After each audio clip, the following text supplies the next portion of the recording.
नमस्कार दोस्तों, मैं राजेश अग्रवाल पन्ना कंपटीशन क्लासेस में आपका स्वागत करता हूं। प्राचीन भारत की लेक्चर सीरीज में लेक्चर नंबर 31 की बात करनी है दोस्तों। आज अपने को लेक्चर नंबर 31 की बात करनी है और लेक्चर नंबर 31 में आज बात करनी है वैदिकोत्तर साहित्य का लास्ट भाग नंबर 4। और भाग नंबर 4 में 8 विवाह एवं 16 संस्कारों की बात करनी है। 8 विवाह एवं 16 संस्कार। सबसे पहले बात करेंगे 8 विवाहों की। तो सूत्र साहित्य के ग्रह सूत्र से पता चलता है कि प्राचीन काल में 8 प्रकार के विवाह प्रचलित थे। सूत्र साहित्य कब लिखा गया है दोस्तों? पिछले लेक्चर्स में मैं बता चुका हूं। 600 बीसी से लेकर 300 बीसी के बीच जो लिखा गया है वो कहलाता है सूत्र साहित्य, और इसीलिए उस पीरियड को क्या कहते हैं? सूत्रकाल। ठीक है, तो सूत्र साहित्य के ग्रह या सूत्र से पता चलता है कि प्राचीन काल में 8 प्रकार के विवाह प्रचलित थे। किससे पता चलता है? ग्रह या सूत्र से। ग्रह या सूत्र से पता चलता है। और कल्प सूत्र के 3 प्रकार है। वैसे कल्प सूत्र के 3 प्रकार है: ग्रह सूत्र, स्त्रोत सूत्र और धर्म सूत्र। ऐसे एक इंफॉर्मेशन रखिए आप अपने पास कि कल्प सूत्र के 3 प्रकार हैं: ग्रह सूत्र, स्त्रोत सूत्र और धर्म सूत्र। ठीक है, तो ग्रह सूत्र से पता चलता है कि 8 प्रकार के विवाह थे। तो गृहस्थ जीवन विवाह, ऐसे आप समझ लीजिएगा। विवाह किससे पता चलता है? गृहस्थ टाइप का शब्द है कोई। ग्रह सूत्र पहला है ब्रह्म विवाह। सबसे पहले सबसे उत्तम प्रकार का विवाह था ब्रह्म विवाह। जो है वो सबसे उत्तम प्रकार का विवाह था।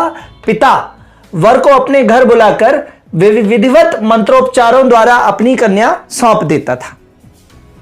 पिता जो है वो वर को अपने घर बुलाता था और विधिवत मंत्रोपचारों द्वारा अपनी कन्या सौंप देता था। जितना अच्छा वर मंत्रोपचार करता था, मंत्र का जितना शुद्ध उच्चारण करता था, जितना मधुर है ना, जितना पिंगल उच्चारण करता था, उतना वो वर योग्य माना जाता था और उस वर को अपनी कन्या सौंप देता था। यह विवाह आज भी प्रचलित है। सबसे उच्च कोटि का विवाह कहलाता है ब्रह्म विवाह। दूसरा है देव विवाह। देव विवाह का वधू का पिता जो होता था वो वर को घर बुलाकर यज्ञ का संपादन करने के लिए कहता था, और जो भी श्रेष्ठतम विधि से यज्ञ संपादित करता था उसे अपनी कन्या दान में देता था। पहले में क्या था? मंत्रोपचार करवाता था। दूसरे में क्या करवाता था? यज्ञ का संपादन। ये यज्ञ का संपादन और ये मंत्रोपचार। ठीक है, तो वधू का पिता वर को घर बुलाकर यज्ञ का संपादन करने के लिए कहता था। जो भी श्रेष्ठतम विधि से यह कार्य करता था उसे अपनी कन्या दान में दे देता था। यह था देव विवाह। ठीक है, तो पहला मंत्रोपचार, दूसरा यज्ञ का संपादन। तीसरा है प्रजापत्य विवाह। कन्या का पिता वर से कर्तव्यों के निर्वाह की वचनबद्धता लेता था और फिर उसे अपनी कन्या दान में देता था। ठीक है, तो जो कन्या का पिता है वो वर से यानी दूल्हे से यानी लड़के से क्या किसकी वचनबद्धता लेता था? किसकी शपथ खिलवा देता था? किसकी ओथ ले लेता था कि वो अपने कर्तव्यों का निर्वाह करेगा। तो कर्तव्यों के निर्वाह की वचनबद्धता ले लेता था और फिर उसे अपनी कन्यादान में देता था। और सबसे ज्यादा जो आज की डेट में प्रचलित है वो यही विवाह है, प्रजापत्य विवाह, जिसमें वचन लिए जाते हैं, है ना। 7 वचन लिए जाते हैं, 7 फेरों के 7 वचन। इस तरीके का सॉन्ग भी सुना होगा, है ना। तो वचन लिए जाते हैं दोनों के द्वारा। पंडित जी वचन दिलवाते हैं 7 वचन। ठीक है, तो वही वचन है बेसिकली ये। नेक्स्ट है आर्ष विवाह। आर्ष विवाह में पिता क्या होता था? वर से एक जोड़ी गाय या बैल, बैल मतलब वृषभ, टॉरस, है ना, राशि होती है वृषभ राशि, टॉरस जिसको बोलते हैं। तो पिता वर से एक जोड़ी गाय या बैल लेकर उसे अपनी कन्या का विवाह कर देता था तथा उस गाय बैल से धार्मिक कार्यों का संपादन करता था। ठीक है, तो गाय बैल की एक जोड़ी लेके और उससे धार्मिक कार्यों का संपादन करना, ये गाय बैल की जोड़ी लेकर। ठीक है, तो उससे अपनी कन्या का विवाह कर लेता था। एक जोड़ी गाय बैल दे जाओ और कन्या ले जाओ, इस तरीके से। तो ये आर्ष विवाह था। बहुत अच्छा नहीं था, लेकिन फिर भी ये 4 प्रकार के विवाह शास्त्र सम्मत हैं। अब अगले 4 प्रकार के विवाह मैंने अलग कलर से लिखे हैं क्योंकि ये शास्त्र सम्मत विवाह नहीं है, अर्थात अच्छी क्वालिटी के, अच्छी कैटेगरी के विवाह नहीं माने जाते हैं। पहला है गंधर्व विवाह। ठीक है, गंधर्व विवाह में क्या है दोस्तों? प्रेम विवाह का प्रकार है। माता पिता की जानकारी या अनुमति नहीं होती थी। जैसे आजकल बच्चे, लड़के लड़कियां प्यार में पड़ के और घर से भाग के शादी कर लेते हैं माता पिता की जानकारी या उनकी इच्छा के बगैर भी। माता पिता कभी बुरा नहीं चाहते आपका, लेकिन उनके इच्छा के बगैर आप अपना जीवन साथी चुन लेते हैं और लव मैरिज के सक्सेस होने के चांस एक सर्वे के हिसाब से 15% से ज़्यादा नहीं है। ठीक है, आपको अपना जीवन साथी चुनने का अधिकार है, लेकिन माता पिता ने यूं ही बाल सफ़ेद नहीं किए हैं जीवन भर। ठीक है, सो ध्यान दें जरा इस चीज़ का। तो गंधर्व विवाह प्रेम विवाह का ही प्रकार है। माता पिता की जानकारी या अनुमति नहीं होती। जानकारी हो तो अनुमति नहीं होती है, मतलब माता पिता की इच्छा के विरुद्ध कुल मिला के। नेक्स्ट है असुर विवाह। असुर विवाह, जैसा कि नाम असुर, एक तरह से कन्या की बिक्री थी। ठीक है, यहां माता पिता की जानकारी या अनुमति नहीं होती है और यहां पे कन्या की बिक्री है।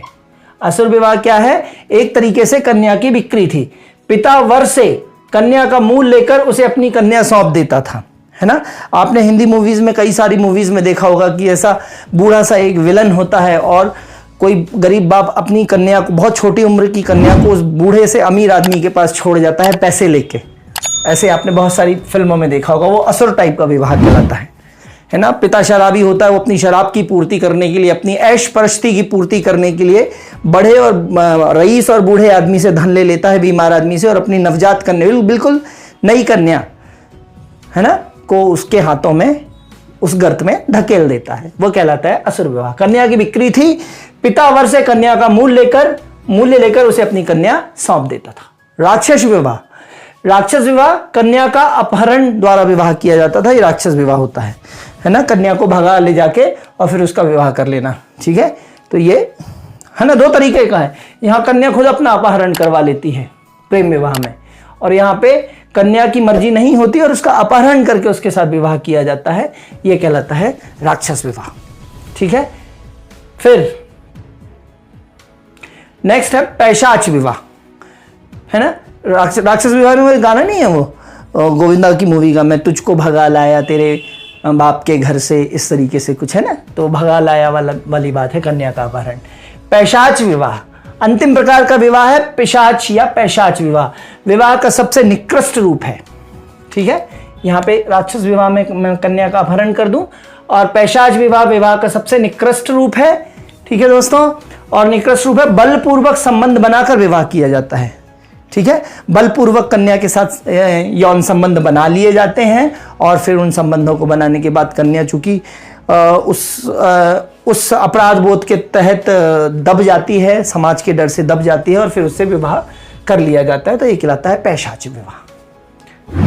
ठीक है दोस्तों, तो ये 8 प्रकार के विवाह हैं। ब्रह्म विवाह, देव विवाह, फिर प्रजापति विवाह, आर्ष विवाह, है ना, और गंधर्व विवाह, असुर विवाह, राक्षस विवाह और पैशाच विवाह। उपरोक्त 8 विवाहों में शुरू के 4 विवाह जो मैंने लाल पेन से लिखे हुए हैं, ये शास्त्र सम्मत हैं, उचित हैं, ये शास्त्र सम्मत हैं, विधि के हिसाब से हैं, धर्म के हिसाब से हैं।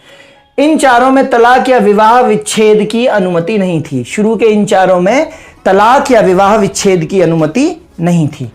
और ये अंत के 4, 5, 6, 7, 8, ये 4 प्रकार के विवाह जो हैं, ये शास्त्र सम्मत नहीं है। ये विवाह के बुरे प्रकार माने जाते हैं। अब ये 8 विवाह आपको क्रम से याद हो, इसके लिए एक छोटा सा टेका है दोस्तों, जो मैं आपको यहां लिख रहा हूं। ये देखिए दोस्तों, बीड़ी, पीए, गा, आरपी, 8 लेटर्स दिख रहे होंगे आपको। बीड़ी, पिएगा, आरपी। बीड़ी पीना समझता है, बीड़ी और सिगरेट पीना, इस तरीके से। तो बीड़ी और सिगरेट, तो बीड़ी, पीए, गा, जिए, जिए मतलब गा, आरपी, आरपी मतलब रुद्र प्रताप, कोई नाम है रुद्र प्रताप या आरपी, जो भी है, राम प्रसाद, कुछ भी हो सकता है।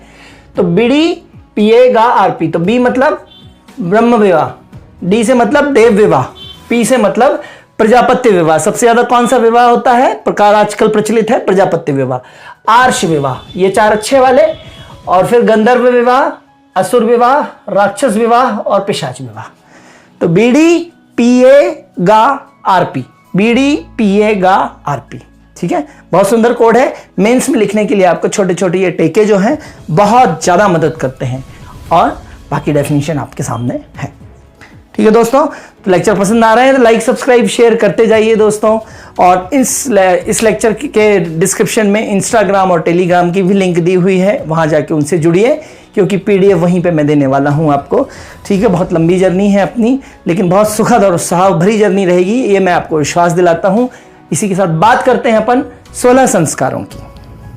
ठीक है, वैदिकोत्तर साहित्य का अंतिम भाग है 16 संस्कार। ठीक है, 16 संस्कार के बारे में ग्रह सूत्र में, सूत्र साहित्य का एक पार्ट है ग्रह सूत्र, और ग्रह सूत्र किसका पार्ट है? कल्प सूत्र का।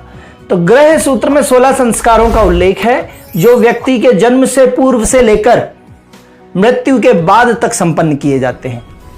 ग्रह सूत्र में 16 संस्कारों का उल्लेख है जो व्यक्ति के जन्म से लेकर मृत्यु के बाद तक संपन्न किए जाते हैं। और संस्कार का अर्थ है शुद्धिकरण। संस्कार का क्या अर्थ है? शुद्धिकरण। दोस्तों एक इसका स्क्रीनशॉट ले लीजिए आप नोट्स के लिए। स्क्रीनशॉट निकाल लें दोस्तों। ठीक है, तो संस्कार का अर्थ है शुद्धिकरण। ठीक है, अब 16 संस्कार की बात शुरू करते हैं। इसी तरीके का मैं एक कोडिंग दूंगा आपको, बीडीपीए का, आरपीए 8 विवाहों का है, इसी तरीके से 16 संस्कारों का दूंगा मैं आपको। ठीक है, पहला संस्कार है गर्भाधान।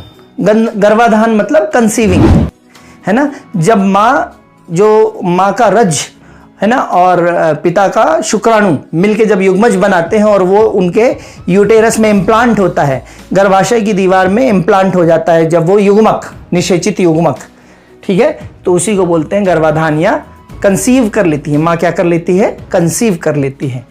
तो जब जीव माँ के गर्भ में आता है, जब जीव जो है माँ के गर्भ में आता है तो उसे क्या बोलते हैं? गर्भाधान। गर्भ का आधान, गर्भ का आ जाना यूटेरस में। दूसरा है पुंसवन। पुंसवन मतलब गर्भ के तीसरे महीने में पुत्र प्राप्ति की कामना हेतु यह संस्कार किया जाता है, पुंसवन। ठीक है, ये एक बहुत बड़ी विडंबना है कि जहां यूपीएससी में लड़कियां टॉप कर रही हैं, समाज के हर क्षेत्र में लड़कियां आगे जा रहे हैं, तो फिर भी लड़के की कामना करना आधुनिक समाज, अच्छे पढ़े लिखे समाज के द्वारा भी, ये भारत की इडियोसिंक्रेसी है। बहुत बड़ी विडंबना है, बहुत बड़ी इडियोसिंक्रेसी है। तो पुंसवन, गर्भ के तीसरे महीने में पुत्र प्राप्ति की कामना हेतु एक संस्कार करवाया जाता है जिसको बोलते हैं पुंस आ जाए। पुंस आ जाए या प्रिंस आ जाए, ऐसे याद करने का तरीका क्या रहेगा? प्रिंस मतलब लड़का आ जाए, तो पुंसवन से याद रखेंगे प्रिंस बन आ जाए। तीसरा है सीमांतोनयन। सीमांतोनयन में गर्भिणी को अनिष्टकारी शक्तियों से बचाने के लिए, जो धात्री माँ है, जो गर्भिणी माता है, जो प्रेग्नेंट मदर है, उसको अनिष्टकारी शक्तियों से बचाने के लिए, बाहरी भीतरी उसको ना हो जाए, बोलते हैं ना लोकल लैंग्वेज में कि उसको बाहरी भीतरी हो गया, अंदरूनी बाहरी हो गया है, कभी बाहर की हवा लग गई है उसको, तो अनिष्टकारी शक्तियों से बचाने के लिए सीमांतोनयन करते, उसकी सीमाएं खींच देते हैं। ऐसे याद कर लीजिए, सीमांतोनयन करना मतलब उसकी सीमाएं खींच देते हैं। जहां वो लेटती है गर्भधारिणी स्त्री, उसके चारों तरफ, उसकी तकिया के नीचे हो सकता है कुछ लोहे का चाकू रख दिया जाए, इस तरीके का मैंने देखा है। ठीक है, तो सीमांतोनयन मतलब सीमाएं खींच दी जाती हैं कि हे सीता, तुमको इस लाइन से बाहर नहीं जाना है, नहीं तो अनिष्टकारी रावण जो है वो तुमको उठा के ले जाएगा। ठीक है, तो गर्भिणी को अनिष्टकारी शक्तियों से बचाने के लिए उसकी क्या बना दी जाती हैं? सीमाएं।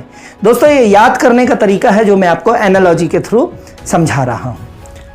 ठीक है दोस्तों, तो वहां पे आपको सीमांतोनयन यहां नीचे दिख नहीं रहा था, तो सीमांतोनयन मतलब गर्भिणी को अनिष्टकारी शक्तियों से बचाने के लिए उसके चारों तरफ सीमाएं खींच दी जाती हैं, लक्ष्मण रेखा के जैसे।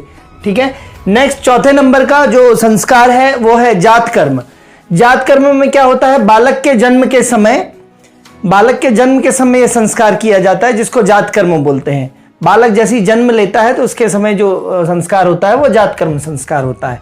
इसके बाद नामकरण, जन्म के 10वें दिन, बालक के जन्म के या शिशु के जन्म के 10वें दिन नवजात का जो नामकरण संस्कार होता था, नाम रखा जाता था। आजकल तो पहले से इंटरनेट से सोच के ही रख लेते हैं, है ना। कॉलेज में ही जब मिलते हैं तब उसी समय नाम रख लेते हैं लोग बाग, है ना, सपने बुन लेते हैं। माँ बाप के कोई सपने नहीं होते हैं, उनके अपने सपने होते हैं। ठीक है, तो जन्म के बाद 10वें दिन नवजात का नामकरण संस्कार होता था। निष्क्रमण, निष्क्रमण का मतलब होता है बाहर निकलना, है ना। तो जब धूप प्राप्त करने हेतु नवजात को पहली बार घर से बाहर लाया जाता था, सपोज कमरे से बाहर लाया जाएगा आंगन की तरफ धूप दिखाने के लिए बच्चे को। ठीक है, तो इसका मतलब यह है, घर के बाहर का मतलब है कमरे से, अंधेरी जगह से, बंद जगह से आंगन की तरफ, या बाहर आंगन नहीं है तो घर के बाहर की तरफ धूप दिखाने के पर्पज से। तो जब धूप प्राप्त करने हेतु नवजात को पहली बार घर से बाहर लाया जाता था तो निष्क्रमण। 7वें नंबर पे है अन्नप्राशन। तो अन्नप्राशन में क्या है दोस्तों 6 माह बाद, 6 माह तक आपको मालूम है, डॉक्टर भी बोलते हैं 6 माह तक बच्चे को सिर्फ मदर्स मिल्क मिलना चाहिए, माँ का दूध मिलना चाहिए, माँ की फीडिंग मिलनी चाहिए। उसके बाद उसको कुछ अन्न दे सकते हैं। आजकल सेरेलेक्स वगैरह और दूसरे फूडिंग्स भी चलते हैं। तो अन्नप्राशन में 6 माह बाद जब बच्चे को पहली बार अन्न का दाना दिया जाता है तो उस समय जो संस्कार होता है उसको बोलते हैं अन्नप्राशन। ठीक है। नेक्स्ट है 8वें नंबर पे चूड़ा कर्म। चूड़ा का मतलब होता है बालों का जो जूड़ा बनाया जाता है उसको चूड़ा। छोटे बच्चों के जो घुंघराले बड़े बड़े से बाल हो जाते हैं उसको चूड़ा कर्म, चूड़ा बोलते हैं। तो चूड़ा कर्म मतलब पहली बार बच्चे के बाल काटे जाते थे। जन्म से 1 या 3 वर्ष पश्चात होता है।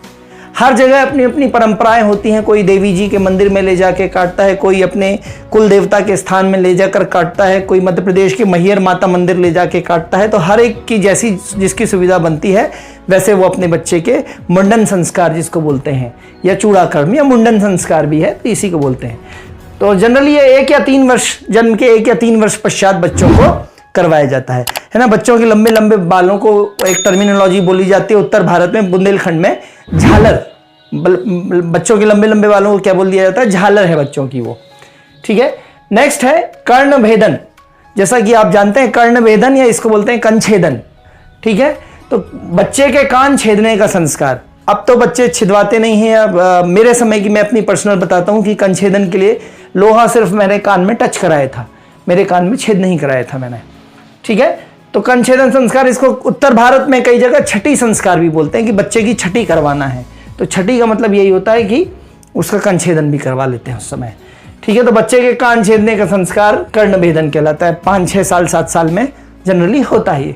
बड़े होने के बाद भी कई बार होता है। छठी वाला संस्कार बड़े होने के बाद भी हो सकता है। विद्यारंभ 10वें नंबर पे है विद्यारंभ।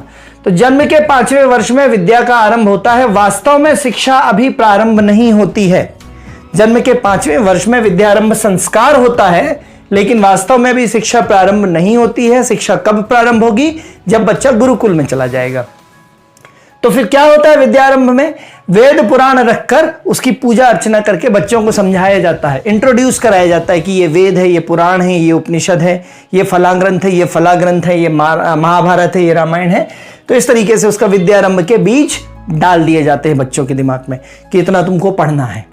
ठीक है। डरा दिया जाता है। तो विद्यारंभ। फिर उपनयन संस्कार। उपनयन जैसा कि मैं पहले भी पढ़ा चुका हूं शुरुआती लेक्चर्स में, यदि नहीं पढ़े हैं तो वो लेक्चर्स जाके जरूर पढ़िए, आप कॉन्टिन्यूस पढ़ते रहिए। ठीक है। उपनयन संस्कार शिक्षा यहीं से प्रारंभ होती है। बालक यज्ञोपवीत धारण करके, यज्ञोपवीत मतलब जनेऊ धारण करते हैं। तो बालक जो है वो यज्ञोपवीत धारण करके गुरुकुल जाता था, गुरु के आश्रम में जाता था, शिक्षा के लिए चला जाता था। और इसी संस्कार से ब्रह्मचर्य आश्रम की भी शुरुआत होती है। किससे? उपनयन। ठीक है। वेदारंभ यहां से शुरू, यह विद्यारंभ था दोस्तों और यह वेदारंभ है। ठीक है। तो वेदारंभ मतलब गुरु आश्रम में पहली बार वेदों का पाठ आरंभ करते समय जो संस्कार होता है उसको बोलते हैं वेदारंभ। गुरु के आश्रम में होता है ये। तो गुरु आश्रम में पहली बार वेदों का पाठ आरंभ करते समय वेदारंभ संस्कार होता है। 13 नंबर 13 केशांत। केश मतलब बाल, केशों का अंत। एक केशांत यहां पे हो चुका है जिसको अपन ने चूड़ा कर्म बोला है, लेकिन ये बच्चे के जन्म के 1 से 3 साल के अंदर हो गया था। अब यहां पे केशांत करने का मतलब क्या है? गुरु आश्रम में विद्यार्थी की पहली बार जब वो दाढ़ी मूछ बनाई जाती थी, गुरु के आश्रम में दाढ़ी मूछ जब आ जाती है बच्चों को तो क्लीन शेव किया जाता है। गुरु आश्रम में विद्यार्थी की पहली बार दाढ़ी मूछ बनाई जाती थी, इसे बोलते थे केशांत। क्लीन शेव बनाना या सेट करना, वॉटएवर। ठीक है। सेट भी कर सकते हैं या क्लीन शेव भी, जो भी होता हो। तो केशांत का मतलब ये है। तो गुरु आश्रम में विद्यार्थी की पहली बार दाढ़ी मूछ बनाना केशांत है। ध्यान दें, कंफ्यूज नहीं करना, चूड़ा कर्म पहले हो जाता है, केशांत बाद में होता है। 14वें नंबर का संस्कार है दोस्तों समावर्तन। यह भी मैंने पहले पढ़ाया है। समावर्तन क्या है? गुरु द्वारा संपन्न कराया जाता है यह समावर्तन। और ब्रह्मचर्य आश्रम की समाप्ति पर, जब उसकी शिक्षा दीक्षा बच्चे की पूरी हो जाती है गुरुकुल में, तो ब्रह्मचर्य आश्रम की समाप्ति पर घर लौटते समय यह संस्कार संपन्न कराया जाता है। घर लौटने के ठीक पहले यह संस्कार संपन्न कराया जाता है। इसमें बच्चे को स्नान कराया जाता है। इसे स्नान संस्कार भी कहते हैं। इसे क्या कहते हैं? स्नान संस्कार भी कहते हैं। स्नान के बाद विद्यार्थी क्या कहलाने लगता है? स्नातक। तो स्नातक शब्द यूं ही नहीं आया है, स्नातक का मतलब है स्नान करने के बाद जो जातक हो गया है, अर्थात गृहस्थ आश्रम में प्रवेश करने लायक हो गया है। सोच लीजिए, आप ग्रेजुएशन के बाद आप गृहस्थ आश्रम में प्रवेश करने लायक हो गए, और आजकल क्या कर रहे हैं, ग्रेजुएशन के बच्चे यहां वहां डोल रहे हैं। ठीक है, तो स्नान संस्कार भी कहा जाता है समावर्तन, समाप्त हो जाता है ब्रह्मचर्य आश्रम गृहस्थ आश्रम की, ब्रह्मचर्य और गृहस्थ के बीच में जो होता है संस्कार, समावर्तन। ठीक है, स्नान संस्कार भी कहते हैं। स्नान के बाद विद्यार्थी क्या कहलाता है, स्नातक। 15वां संस्कार है विवाह। स्नातक या जो अब बच्चा होता है, वो जब गृहस्थ आश्रम में प्रवेश करना होता है तो उसके लिए क्या कराया जाता है, उसका विवाह कराया जाता है ना। और सबसे खुशी की बात यह है कि 15 संस्कार एक तरफ और 16वां संस्कार एक तरफ, विवाह, और विवाह के बाद कोई संस्कार नहीं है, सीधा अंत्येष्टि। ठीक है, फॉर द फनी नोट, एक मजाक के तौर पे बोल रहा हूं, तो विवाह के बाद अंत्येष्टि संस्कार है। मृत्यु के बाद शवदाह की प्रक्रिया जो कहलाती है वो कहलाती है अंत्येष्टि। मृत्यु के बाद शवदाह की प्रक्रिया का जो संस्कार है वो कहलाता है अंत्येष्टि। ठीक है दोस्तों, और मैंने 2 यहां पे फैक्ट्स लिखे जो परीक्षा में आए हैं। तमसोमा ज्योतिर्गमय बृहदारण्यक उपनिषद से लिया गया है। तमसोमा ज्योतिर्गमय कहां से लिया गया है, उपनिषद से। और कौन से उपनिषद से लिया गया है, बृहदारण्यक उपनिषद से। और सत्यमेव जयते कई बार परीक्षा में पूछा गया है। सत्यमेव जयते जो लिया गया है वो मुंडकोपनिषद से लिया गया है। कौन से, कहां से लिया गया है सत्यमेव जयते, मुंडकोपनिषद। ठीक है, तो ये ध्यान रखेंगे, मुंडकोपनिषद में यम और नचिकेता की कहानी है। तो इस तरीके से दोस्तों ये वैदिक उत्तर साहित्य 4 भागों में समाप्त होता है। अगले लेक्चर में, लेक्चर नंबर 32 से अपन बात करेंगे 6ठी शताब्दी ईसा पूर्व के जो हैं मगध राज्य का उत्कर्ष वगैरह, और बुद्ध और जैन धर्म की तरफ बढ़ चलेंगे अपन। यहां तक के लेक्चर्स नहीं पढ़े हुए हैं तो लेक्चर्स पढ़िए, लाइक सब्सक्राइब शेयर करिए। ठीक है, अपना स्नेह बनाए रखिए। तब तक के लिए धन्यवाद, गुड बाय, जय हिंद दोस्तों।